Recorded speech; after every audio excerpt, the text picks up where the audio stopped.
Sesaat lagi Anda akan mendengarkan program Renungan Sahabat Seperjalanan bersama Pendeta Wendy Pratama. Selamat mendengarkan.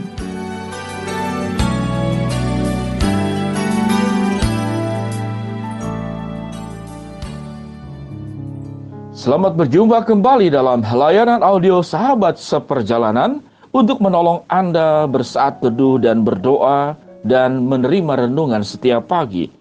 Hari ini adalah hari Rabu 14 Oktober 2020. Pembahasan yang kita mau pelajari hari ini yaitu kiamat hati. Kiamat hati. Firman Tuhan terambil dalam Matius pasal 11 ayat yang ke-16 sampai dengan ke-17. Demikian bunyi firman Tuhan.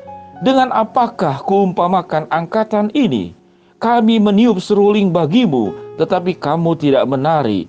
Kami menyanyikan kidung duka, tetapi kamu tidak berkabung. Kisah Rasul pasal 3 ayat 19a, demikian bunyi firman Tuhan.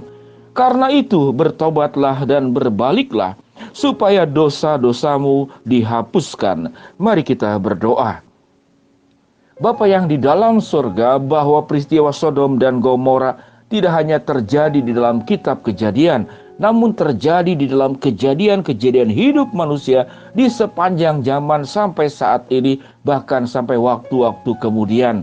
Tatkala setiap manusia tidak membukakan hatinya kepada firman-Mu, namun membukakan hatinya kepada dosa yang membawa kepada maut, maka terjadi kiamat-kiamat hati di dalam kehidupan masyarakat dan di sekitar kami. Kami ingin ya Tuhan melakukan sebuah restorasi hati melalui kebenaran firman Allah. Berbicaralah Tuhan, kami siap untuk mendengar. Dalam nama Tuhan Yesus kami berdoa. Amin. Sahabat seperjalanan yang dikasihi Tuhan, apa yang dimaksud dengan kiamat hati? Kita tahunya yang kiamat itu dunia yang kiamat. Namun boleh saya mengatakan bahwa kiamatnya dunia itu lebih biasa dan tidak terlalu berbahaya kalau itu kiamat itu tatkala kita sudah hidup di dalam Tuhan. Namun kiamat hati jauh lebih berbahaya. Kiamat hati itu apa? Kiamat hati itu dilambangkan di dalam kebenaran firman Allah yang kita baca tadi. Aku meniup seruling, seharusnya kamu menari, namun kamu tidak menari. Aku menyanyikan kidung duka, lagu kedukaan orang yang meninggal, namun kamu tidak berkabung. Di sini hatinya sudah menjadi begitu tawar, begitu tidak punya rasa, sehingga boleh kita katakan bahwa ini sudah mengalami kiamat hati.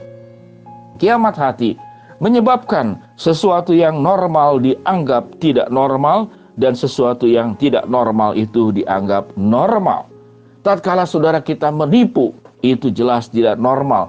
Namun tatkala semua orang menipu, maka menipu itu dianggap normal.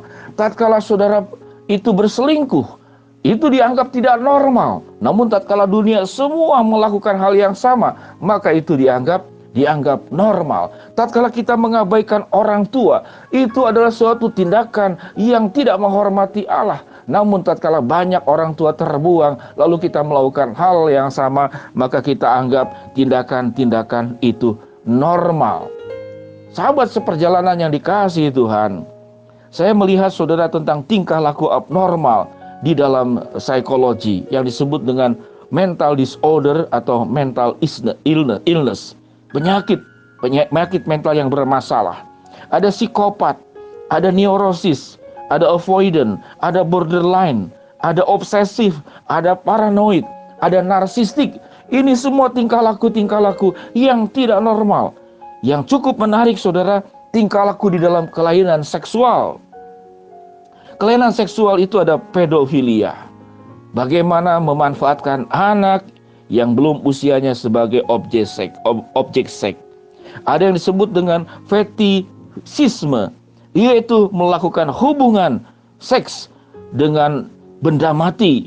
Ya, itu benda mati bisa macam-macam, bisa barang, bisa apa saja. Ada yang disebut dengan nekrofilia, yaitu melakukan hubungan dengan mayat.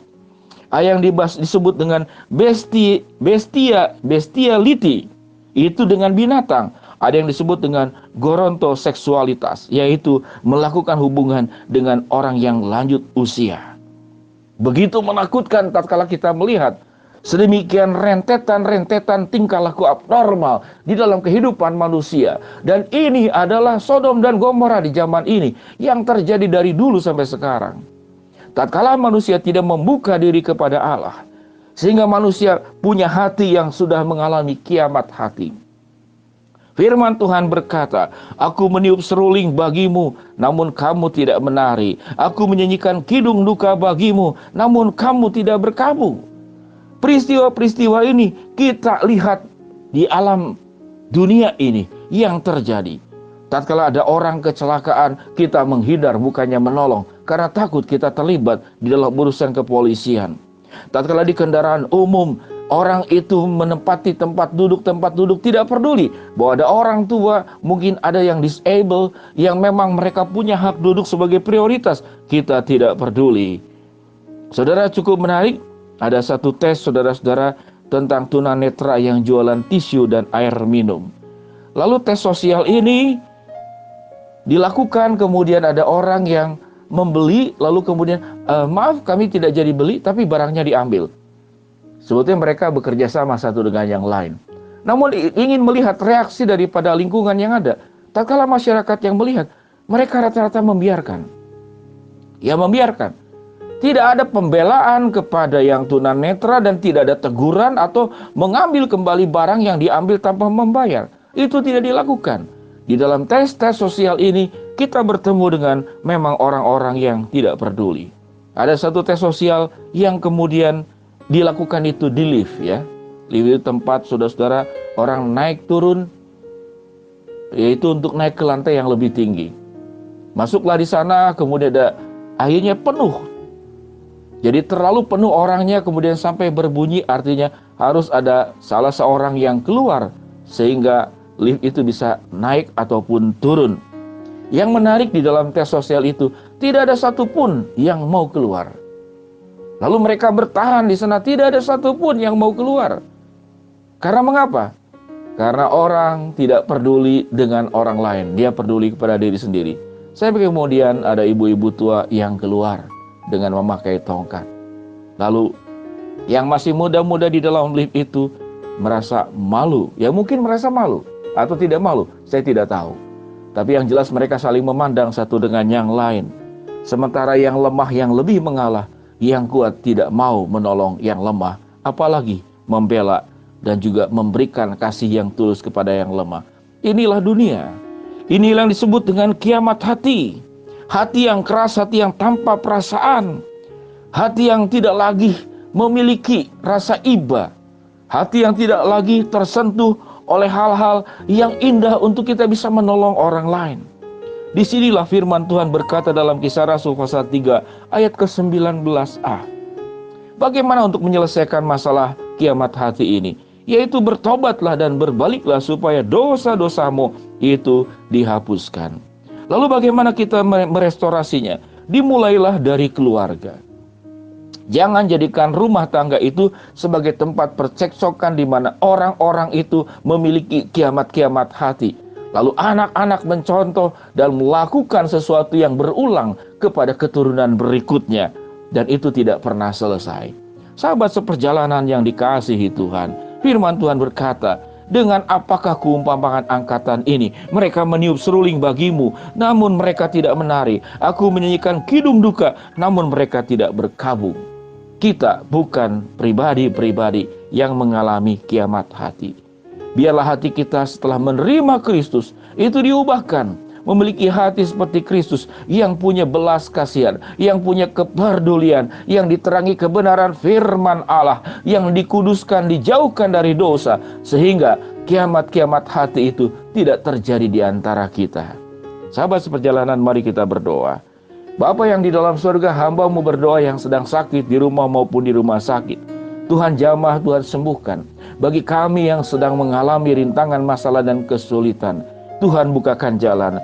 Bagi kami yang sedang berharap dan memohon sesuatu kepada Tuhan, Tuhan kabulkan sesuai dengan waktu rencana-Mu.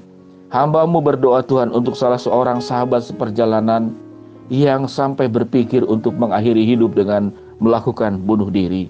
Biarlah ya Tuhan, mereka sahabat seperjalanan ini mengalami pemulihan bersama dengan Allah bahwa ada Allah yang mencintai, yang mengasihi dengan seluruh pengalaman hidup di masa lalu yang pahit buat dirinya.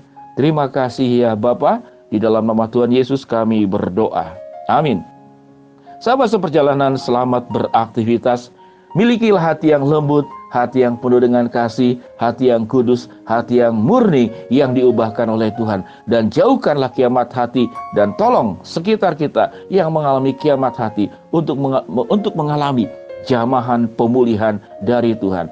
Shalom, Tuhan berkati. Amin.